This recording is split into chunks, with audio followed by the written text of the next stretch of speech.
These were David's parents. Silence your cell phones or you will be evicted from the room. This is Maurice and Frida, who are David's parents. They were Russian immigrants. They were Russian Jewish immigrants. Interestingly, they both grew up in Odessa in Russia, and they didn't know each other until they got to Canada. Maurice, pretty interesting story. He was a brakeman on the railway, Canadian Railway, when he got over here. And he saved his money diligently, and he parlayed a $500 savings, and he went into the mercantile business. So he had a whole series of mercantile stores throughout rural Manitoba. He had about 5 or 6 different stores, and you'll see that sort of starts to be a theme in our family moving forward. Frida, very, very industrious. To learn English, she actually worked in a smoke shop and rolled cigars so that she could learn about English. And then Frida and Maurice were married. Daniel, next slide, please. There are not a lot of slides of Dave's youth. And here's Dave. He's 8 years old at this point, and Maurice is gone. So David's father passed away when David was 7. And David was raised by his mother, by Frida. And here are 2 of his 3 older sisters. There's Helen and his sister Ruth, with David when he was 8. Next slide. Growing up in Canada, and this is David with Helen, Sister Helen, he's a little older. David was raised actually as a conservative Jew in Canada, which would surprise people who knew David when he was not in Canada. But he was raised as a conservative Jew. He was bar mitzvahed, and that was actually before Adam, who's here today. We had 67 years in our combined families, the Hart and Segal families, where we didn't have a bar mitzvah. So the last one was David back in 1936. Next slide. This is the one family picture we could find, and there's David in the back, the baby brother. And this slide is probably late 50s, early 60s is the best guess. And on the left is Sister Helen, which was the oldest, and then Sister Ruth. Frida, the mother, obviously in front in the polka dots, and then Sister Ronnie on the far right. Next, please. Frida and David actually moved to Los Angeles, and that's where David got his interest in radio, was in Los Angeles. And in fact, just this week, I think when you go through a period like this, you learn a lot about your parent or your loved one, because you start going through all the old boxes and all the old articles. And it was interesting looking at his high school yearbook, because in the high school newspaper, and this will be an interesting piece of information for folks, David was actually the gossip columnist in the high school paper. And even then, even at 16, 17, you could see patterns. I didn't mean to offend anyone by my last article, but then he would go ahead and offend people. But interestingly, in this gossip column, he actually devoted one of these gossip columns to how to build a radio station. So back when he was, I believe, about 16, it was mind-numbing probably for the students at the Los Angeles High School to read, but excruciating detail on all the steps to form a radio station. Dave did go in the Army. It's World War II era. He spent about 6 months. He was stationed in Florida. He developed a form of asthma, so he was discharged. But in the Army, he was in the Signal Corps, so he continued to learn about radio and about communication. Next. This is David when he is assigned his first radio station to be the manager of, and on the car there you see WROX in beautiful Clarksdale, Mississippi. And David became the station manager, and this is when he really, really fell in love with radio. Next slide. Yeah, just go back. Just check out the shoes real quick. Check out the shoes, the bow tie. I mean, definitely a man of style. And he's all of 20, I would say there. He's probably about 20 years old. Next slide. So the love of radio, it really gets going when he is 21. He is given a gift from his mother, a $9,000 gift. He buys a radio station in Texarkana, Texas. And he figures out at age 21 how to get going in this business. So he buys the station, he brings in a whole new format, he starts generating cash flow, and then eventually he sells the station. And he would do that all over initially throughout the Southeast. So by the time he was 29, He had 7 radio stations that he owned, and Variety magazine, which was the big trade publication in broadcasting and in entertainment, called him a boy wonder in the radio business at this point. Next slide. In order to service these radio stations, he essentially taught himself how to fly, which is a scary thought. If you ever drove with David, or if you ever run his boat, the notion of him teaching himself to fly is a little unsettling. So he started with a single engine, but he eventually had a twin engine, and he would love to fly to all these different radio stations in the Southeast. So the stations were in Arkansas, Missouri, and Mississippi, other places. And he would, of course, get the most of all of the different tools from his business. So the airplane, one little legend of David is he actually flew to a farmhouse to pick up his date, one night, and then flew her away. And I hope he didn't tell the parents that he had taught himself how to fly. Next slide, please. And this is when you know you've really made it. And so, David, this is still in Texarkana. The headline on the paper: Dave Segal decides he has enough work to do for now. That's a story. Dave Segal decides he has enough work to do for now. And Dave, it's interesting because Dave kept every little piece of media, and what an appropriate venue, but he kept every small clip. So there was a lot that we could chronicle over the last several weeks, over the last several years. And in fact, when Tammy was caring for him over the last couple of years, always to lift his spirits, to just bring out that natty envelope with all these old newspaper clips. Next, please. Radio brought Dave to Denver. So this is KOSI, which KOSI still exists today, but he bought KOSI in 1954. And next slide, please. He introduced something to Denver and actually to San Francisco, Kansas City, some of the larger cities now he was getting into. He was introducing something called the Top 40 format. And the Top 40 format essentially was Top 40 tunes, and they would play these tunes over and over and over again. And he got belittled by that because that was rebellious. That was not the industry standard. But for those of us who would have an alarm radio in the 60s or even in the early 70s, that was the dominant format, particularly for teenagers, for about 20 years after that, the dominant format nationally. So KOSI brings David to Denver. Next slide, please. And of course, radio, he went through 15 radio stations. So he went through 15 radio stations from 1946, and the last one was sold in 2007. So he went through 15 different radio stations, but that was not enough to keep David happy. He had to do other pursuits. One of his pursuits is he actually started an airline. It was an airline called Lone Star. He had 3 planes, 1 plane for parts, 2 that actually flew. They served Dallas and Houston. They went back and forth between Dallas and Houston. There are some legendary stories about Lone Star that we can share with you at the bar afterwards. But David left his mark in aviation. He was the first individual to have stewardesses wear hot pants on his airplane. So that was David's contribution to American aviation. Next.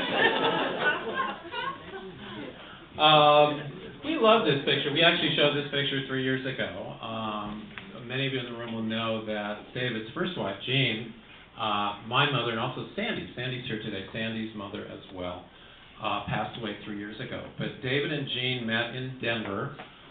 They were actually set up. They were friends who set them up on a blind date. And they started dating, I think, 57, 56. They got married in 57. There wasn't a long courtship there. No. And this is Hank Robinson. Hank Robinson right here, who has probably been with David through thick and thin, and who was able to celebrate David's birthday with us in July. So yeah, if there's any fact-checking, there's plenty of folks in here that can help me with the fact-checking. I can't remember my name. Hank said, I don't remember my name. Yes, you do, Hank. Hank, by the way, is the proprietor of Argonaut Liquor. So a lot of us in the room have supported Hank and happily, I may add. Drink faster. Dave and Jean, so they met in the mid-50s. Next, please. And they were married in 1957, very romantic wedding. They told Sandy they were heading out for the weekend and went to Las Vegas, right? No, San Francisco. Did they go to San Francisco? The marriage certificate is actually from Las Vegas. They married on the way. Yeah, David had a radio station in San Francisco, so it would make sense if he turned that into a business trip. But, That's right. But they were married in 1957. Next, please. And Jean hit the jackpot because she bore David a son. So that's me. And there's happy David there in the mirror, and he was as happy as can be with his new son. Next, please. And this is the Segal family portrait. Now, Jean also had 2 children. So David was a stepfather. There's Sandy, who's with us today. And also there was Doug, who died tragically when he was 19. But this is Dave and Jean and myself in the mid-60s. You had red hair. I had red hair. I know. Yeah, when I had hair.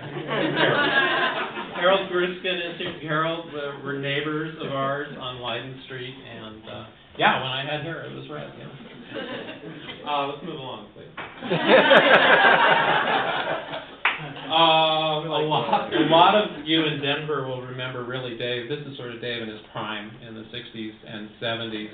Still in the radio business. He's still got it going in the 60s. And in the 60s, he bought a sleepy little station, a little country and western station that was going out of business in Littleton, Colorado. And then on one night in 1967, without much fanfare, next slide, please, he launched Soul Power on Denver. He turned his country and western station into Soul Power. Don, where's Don? Right. Don, do you want Don Miller? Don Mueller. See Don Miller right there is right here. I was there for 9 years until they found out I was white.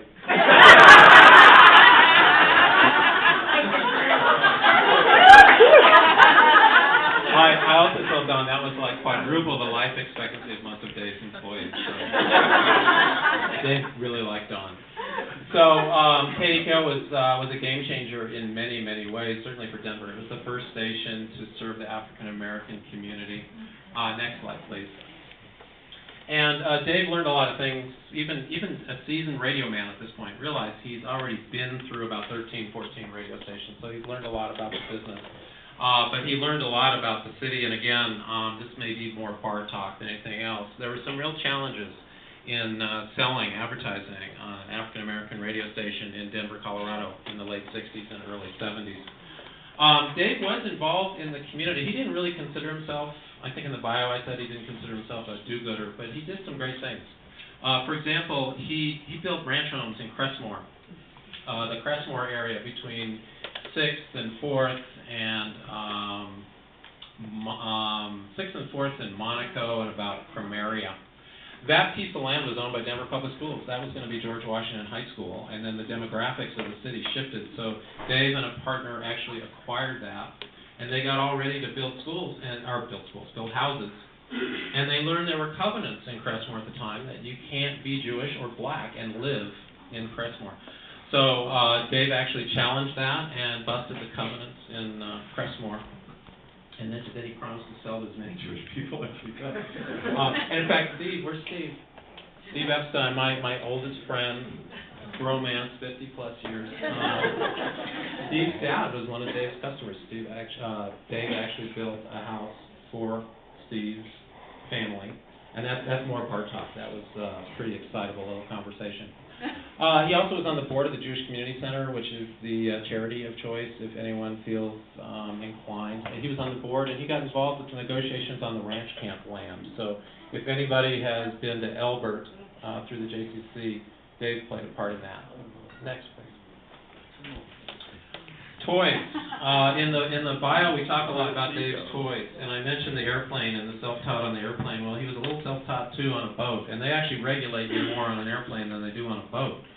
So almost anybody, if they've got money, can go and buy one of these, and then away they go. Dave loved this thing. This was about 20, 25 years of enjoyment. He moved to San Diego which is interesting. That photo is in San Diego. You'll notice the boat is registered in Denver, and that is twice the size of Lake Dillon. That boat. Next slide, please.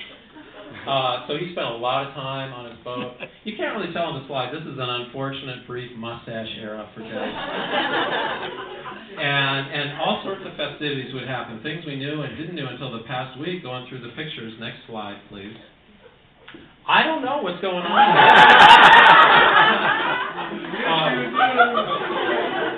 I was on the boat. That's Dave in the middle, and it's Mrs. Utah and Mrs. Washington, and apparently the Mrs. America pageant went to San Diego, and the ladies, I don't know if they've been bad or they're good, but they got a day on a boat with Dave.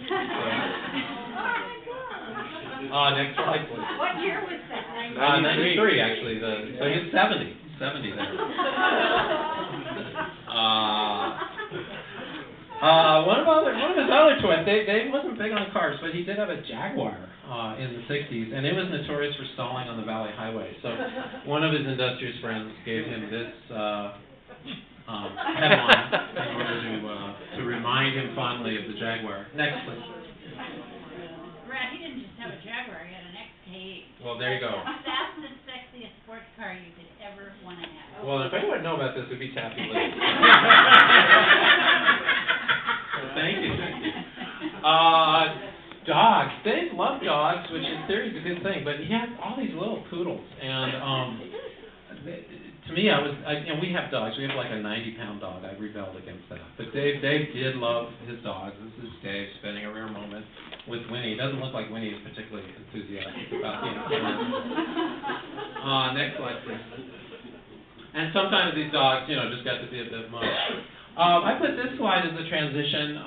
My mom and Dave, they were married for 15 years, but it wasn't just the dogs. It was other issues in their relationship. So they split up. They went their different ways. And then Dave had a series of other relationships down the road. Next slide. This is Dave's, actually his second wife, Sandy, that he was married for a brief time, and that was in Denver. And then later, when he moved to San Diego, he was very fortunate. He really found a series of loving, caring women that really helped him through many years. Next slide, please.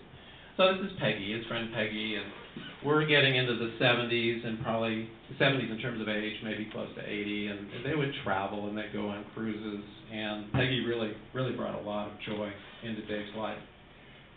Next, please. She did.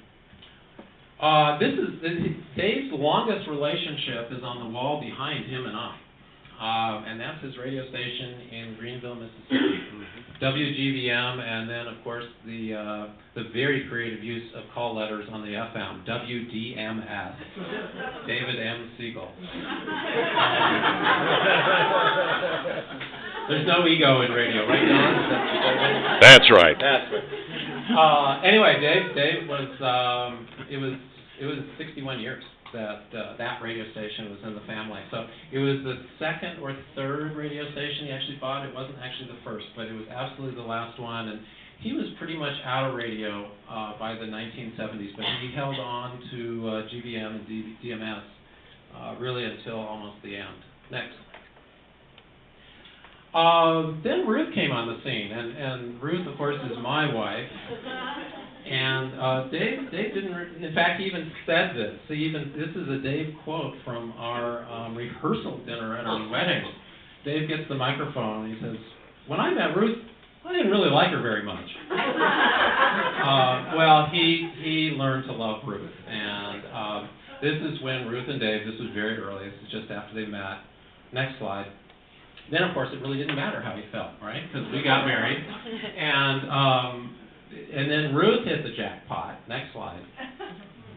And bore him grandsons. So David loved his grandsons, and again, the grandsons are here today. You're going to hear from Adam, and Daniel, of course, is the audiovisual expert. That's actually Adam. That's you. Imagine that. Next slide, please. And that's Dave playing with Adam. There were these great moments where he really did love the boys and connect with them. Next, please. And there's Daniel. Cute little guy. Yeah, that's Daniel. Next slide, please. And the family. So this is really Dave's family. And this photo was taken about, I would guess, well, look at you boys. So probably about 14 years ago. Nah, 14 years ago. Late 90s. But this is actually in front of Dave's, sort of his last house, if you will. This was his townhouse outside of Palm Springs, California. So Dave lived in a lot of different places, but really the last 50 years were predominantly Denver, San Diego, and then Rancho Mirage, California. And this was a great townhouse. It was right on a golf course, world-class golf course. Of course, Dave didn't play golf, but it had a great view, and you know the pool was there. We spent a lot of great moments there with Dave. Next slide. The last 10 years were tough. They were tough years for Dave. His health started to unravel in a variety of ways. However, his spirit was there. It was there all the way to the end. Next, please. And his last couple of years in Denver, there's Tammy up in front who's laughing. There's Sue back here. Scott's here today. Our care team was amazing because this care team, first of all, I'm thrilled to hear today because they're totally exhausted. But our care team was amazing because they really brought joy to this man where there wasn't much.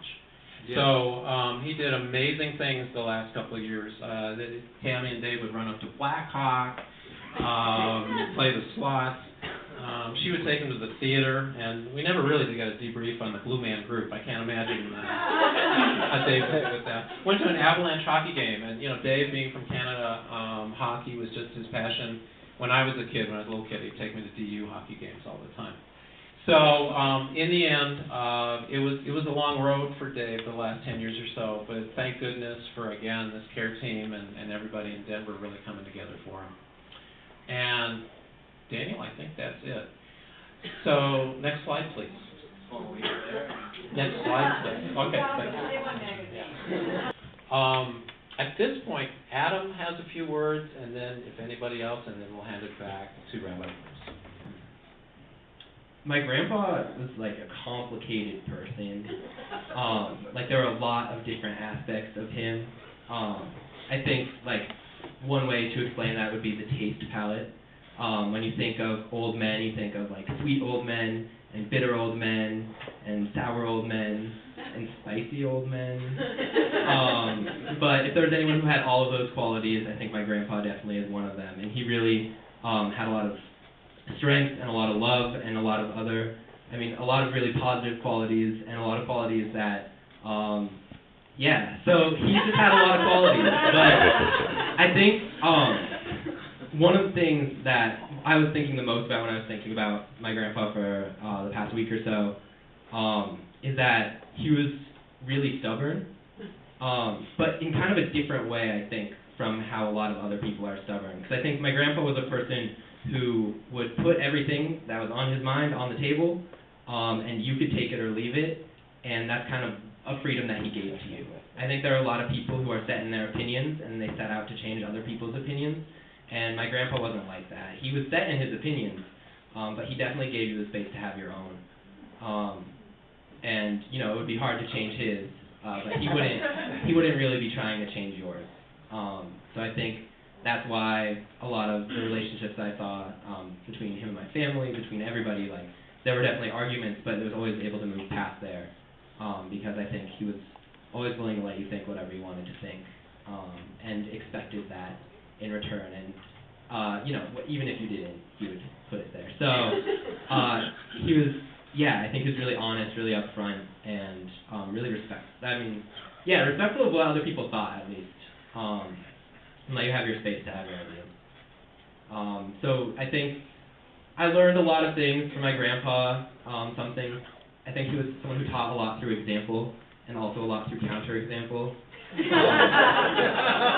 But one of the things that I definitely want to take forward as I set out, I'm really grateful to have my grandfather who built so much support for me, built a family that has supported me, and a lot of things that he didn't have when he set out. So I recently graduated college and started something that might be a career, we'll see. And like, it can feel alone sometimes, but I have so much that I know he didn't have when he set out and he was successful. And that's really inspirational, I think, that I have so many people, including him, that are behind me as I move forward. So I definitely, everyone I hope is going to come with a lot of different angles and say a lot of different things. And no matter what, I know that everyone in this room had a lot of respect for him. Because I would agree that he wasn't a do-gooder, but that he did good things. I think that's a good description. So, he kind of, I think it was just because of the positive energy and just, maybe just the way his mind or his heart was set up, that even if it wasn't his focus, he just ended up having positive effects on people and doing good things for them. I'm going to cut it off there before I put my foot in my mouth with something. But, I'm just super glad that I got to meet my grandpa for 22 years, because I know a lot of people don't have that opportunity. And he was an amazing person, so I'm glad I got to see him.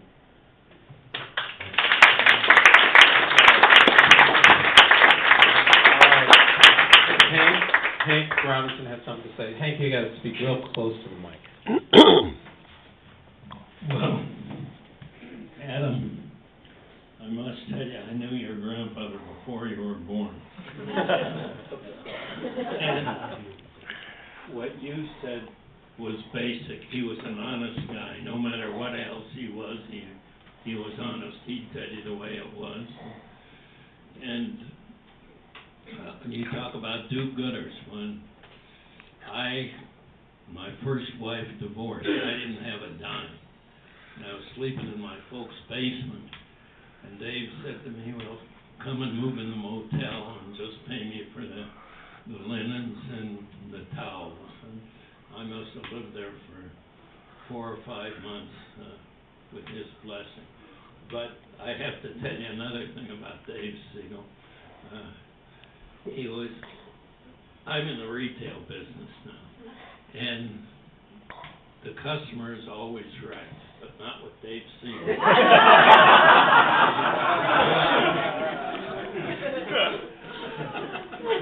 He had this bar above the motel, and there was a guy in there.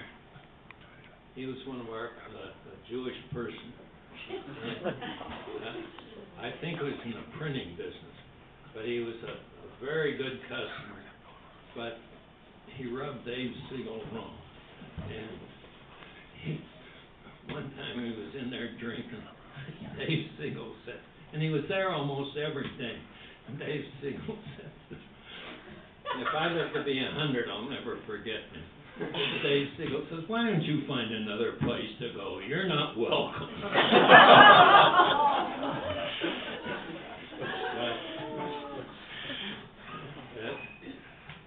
He was his own man, and I think that's all I can say about Dave Segal. And I'm sorry to be here on an occasion like this, because I called the other day, last week, and he was going to talk to me, but said he has to go to John. And that's the last I heard. My story is a little different. I knew Dave as a neighbor, a couple doors away. As a sweet guy. He was so great to my family. We moved here. He was the first one we knew. He lived 3-4 doors away. Basketball game was on. He'd come down and take my 2 boys. Come on, we're going to the basketball game.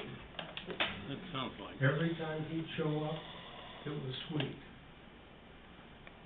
And my wife, she was really crazy about Dave, because he had all these kind of ways about him that weren't things that we knew him later. I know he was just sweet to us, and I could go on and on, but let me tell you something. We never had a better neighbor before nor since.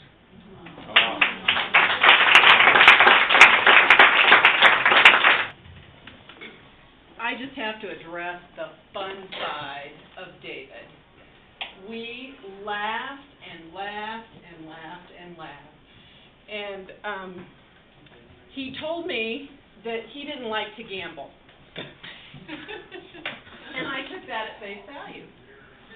So I had been working with him for about a year, and he said, "Honey," he called everybody honey, "we need to go, you know, do the thing." You know, he was doing the dice, throwing the dice. I said, "Do you mean the casino?" He said, "Yeah, let's go up to the casino." Well, I'm not a gambler. Hadn't even been up to Central City, and I thought, okay, well, we'll go. What the heck? This will be an adventure. It's always an adventure with Dave. So I took him up there, and we went up 3 or 4 times. And the last time we went up there, he was having so much fun because he won. Every time we went up there, he won. But he was very strategic about his gambling. He would only take $100, and toward the end, he would only have $200 in cash in his wallet. We'd go every month, get that $200, and that would last him for the month. That was the pin money. So he would give me the $100 to leave in the apartment, and he'd have the $100 in his wallet, and away we would go. Well, this one particular time, he was having so much fun, and Sue was due to come and visit at 3. Well, it's 1:30, and I know that we're not going to make it back by 3. So I said to David, "You sit right here." I parked him right in front of a machine. I said, "Do not move," because I had to go right over here to make the phone call because it was too noisy to call right there. He promised me he would stay put. I make the phone call, 2 minutes. I make the phone call. I come back around. There's no Dave. And in that moment, I'm like, oh my God, I'm going to be calling Brad and telling him, Brad, I seem to have lost your car. And then I'm thinking, okay, I need to tell the security guy what David looks like so he can help me look for him. Yes, he's short, bald, older gentleman, wears oxygen. Oh, just about like everybody else. So, you know, this is all going through my head, you know, in nanoseconds. So I kind of combed the area, and I'm thinking, all right, now we had mentioned about going to lunch at the restaurant there. Maybe he went over there. So I go bolting toward the restaurant. Here's David, hanging out there with his little oxygen tank, just kind of sheepishly in front of the restaurant. And I stormed up to him and I said, "If you weren't so darn cute right now, you'd be a dead man." and he laughed. He said, "Oh, honey, I had to get away from that slot machine. It was taking my money." But he loved to have fun, and it was. I learned a lot as a nurse. He made me a better nurse. He really did.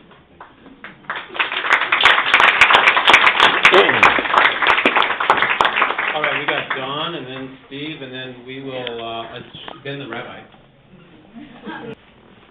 Having a background in radio, I only talk in microphones. I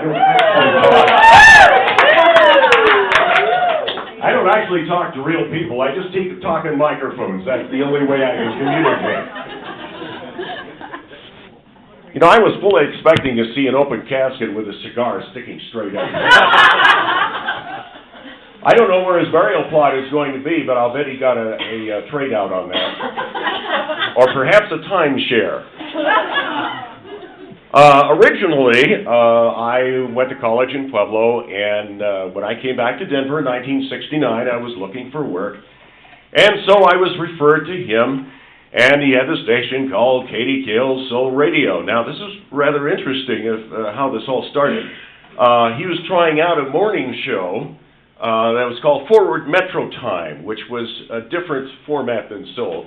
And this was aimed at the companies of Denver. And Frank Bishop at the time was doing interviews with people of various companies, and then they'd have it go in the air. Then Bob Allen was doing it, and a guy named Crawford was doing the editing and so on. Well, they hired me as one person to take care of the whole thing. And it was an ideal shift. I had a morning show on the radio doing this, and it lasted all of 3 weeks. Because the ratings weren't any good. And Mr. Segal called me and he says, "Donald, you just started with us, didn't you?" And he says, the ratings have just come in, and we have got no ratings at all. He used other words than that. He said, "When we were all sold, we had them by the nuts." And he says, "You know, we're going to go also. How would you like to do an all-night soul show?" Well, okay. I know nothing about the music, but hey, I can do a good imitation of a rock jock and everything, so I started at midnight, did the all-night show. Second job and bigger poppity, slopping and put that on top of the stock of wax. Let's play men and grannies and babysitters, midnight ramblers and the money gamblers, cop snitches and women whippers. As from ring brokers, a goat loses a goose, ready for an no-cost money, coming to you live and in living color. Actually, the last part is Dr.Daddio's rap, because he was there at the time. And now, Dr.Daddio was something else, and he didn't take orders from anybody, and if he got angry on 2 occasions, he chased the production director out in the parking lot with a baseball bat. So there was a lot of fighting and strife there. It was always something. Now, so I meet this guy, Mr. Segal, Mr. Dithers, the original Mr. Dithers, and this short guy constantly with a cigar and everything, and I thought, am I working for the mafia? What's going on around here? And so I always had my guard there, and you never knew how he was going to react to something. Now, he had a habit sometimes of, he'd call you immediately on the air if he didn't like something. He'd yell at you, and then you were so choked up you couldn't do your air shift anymore. His timing wasn't the greatest when it came to doing something. But he called me up on the phone, and he says, "I'm going to get to the bottom of this. I want to find out what's going on here." And I said, "Well, the reason is, I don't want to hear reason because there can't be any." He'd hang up. That was generally, yes, that was generally the thing. And it took me 20 minutes of segueing records before I could recover enough to actually talk in the radio again. So it was exciting. But I was there for 9 years, and I could tell like 50 stories. There's only 2 that's fit I can tell here. But anyway, he bragged about me to other people, about all the other talents that I had. On the surveys, I took the photographs myself and developed the pictures, and I did all kinds of stuff. My main thing that I was good at was audio production. I'm now in video production. A few years ago, I was on America's Funniest Home Videos as a 10-grand winner, and they flew me to Hollywood, and Bob Saget interviewed me on the air and the whole bit.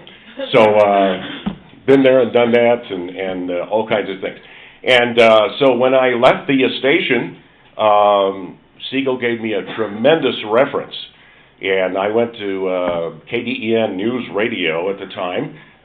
Tony LaMonica called Segal for a reference, and Tony told me, he says, "My God, that guy ought to be your campaign manager." He was telling me about what a great, how you run a typeboard and what a great job you do and all that kind of thing. And so it worked out pretty well. And let's see, one other thing I remember, I was always in charge of correcting the logs, the transmitter logs, and make sure that they were legal, that we wouldn't get into trouble with the FCC for that. And we had a lot of problems among the years about other guys who didn't appreciate the legalities of that thing as much as I did. And so there were a lot of fights and arguments about some of those things. There was one guy there who didn't sign his program log off too well. He was supposed to sign his name, he was just initialing it, and he was nice about it though, and I'd tell him to correct it and so on. Well, after I left, this guy didn't, he went back to his old habits, and the FCC played a surprise visit to the station and fined the station heavily. Mr. Segal was walking around, gritting his teeth, saying, "This wouldn't have happened if Don Miller was still here. This wouldn't happen." He had an appreciation, particularly after I left. That was the main appreciation. So, there are some good things about it, and I'll always have memories of Dave Segal. He'll never be forgotten. Thank you. Thanks, John. All right. Steve, you're the closer. Dave Segal did a lot of good things. Well, he also did a lot of bad things. You know, there's a spate of movies now, like, what was it, Bad Santa, Bad Grandma. Dave was the bad uncle. And he was bad because I'd go 2 or 3 doors down the street to visit Brad. We lived together, or close to each other from the time we were 3 to 4 years old. And I'd go down there, and at 5 years old, I'd learn all the swear words in the dictionary. Your dad didn't lack in that, you know. No, Dave used the F word, though. And Dave I always felt welcome over there. He was very generous with tickets and vacations. We'd go to San Diego a couple of times on the boat. Once our fathers went out there with us, so it was the 4 of us on the boat, and they were drinking, and they were eating and smoking cigars, and they were abusing me and Brad, something awful. And, you know, we couldn't really figure out why, and they were laughing at bad jokes and laughing at each other. And then, you know, we were talking about this just a couple months ago, and we figured out they were really fucked up. And that's the only explanation for it. We couldn't figure anything else out. All right. Don started to do a good imitation.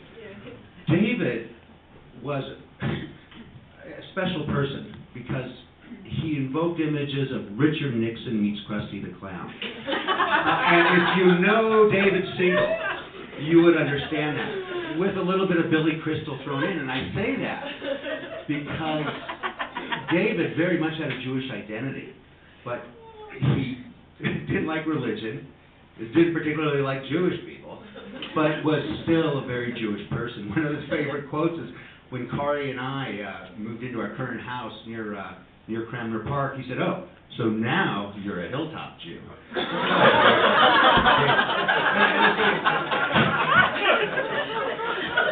That sounds so much And David was, no, he had a heart of gold sometimes. David, when he met Kari, he talked for a couple minutes and turns to me and he says, "How does a miserable schlub like you convince a beautiful, intelligent girl like that to marry you?" And so at once he slammed me and criticized Kari, but that was his way of saying, "Steve, you did a good job there." And that did mean something to me. Okay, I got a couple of other things.